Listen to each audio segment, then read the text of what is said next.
the road to success.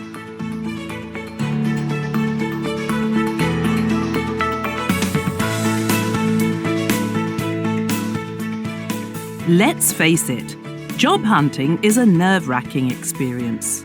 It is not uncommon to find oneself spending days, weeks, or even months going from one interview to the next with little or no success. Yet this is not the case for everyone. Most people know at least one person who seems to have a knack for it, an uncanny ability to breeze through interviews with ease. How do they do it? As it turns out, almost every great interviewee is following a plan, a recipe for success which dramatically increases their employability. Let's look at the 3 key stages of the process and find out how we can maximize our potential at each of them. Preparation. Most of what determines the outcome of an interview happens before the candidate even enters the room. Thorough research into the position and attention to detail are paramount and have a huge impact on the interviewer's perception of a candidate.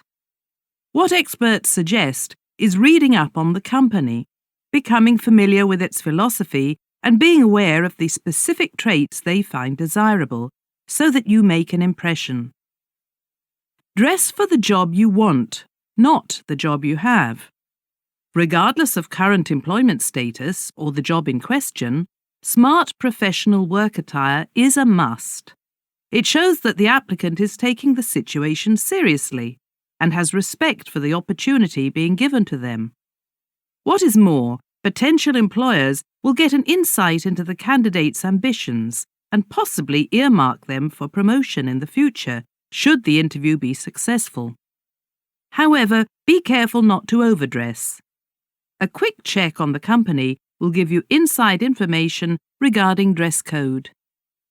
Finally, practice is essential in order to avoid being caught off guard by unexpected questions. What candidates can do is brainstorm a list of questions an interviewer could ask and prepare a short but comprehensive response to each. The interview. In the professional realm, timing is very important. Interviewees should allow enough time to get into the right mindset before the interview begins. So, it is advisable that they arrive 5 or 6 minutes beforehand, but no sooner.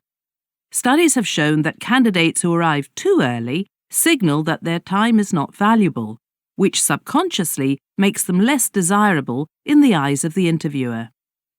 A good candidate should always be in demand.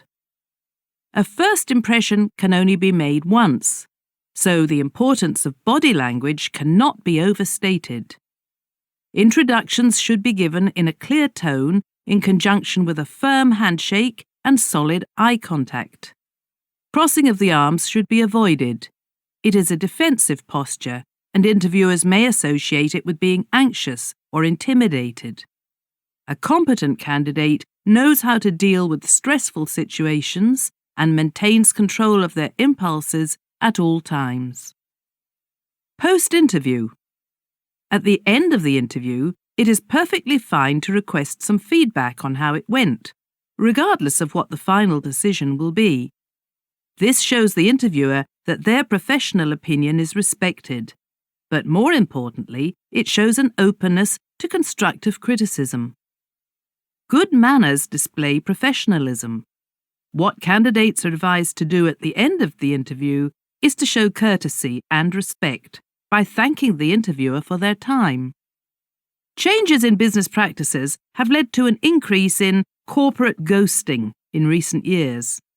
Occasionally, companies will not bother to let applicants know their final decision, but often it is simply a mistake, especially when there is a high volume of applicants.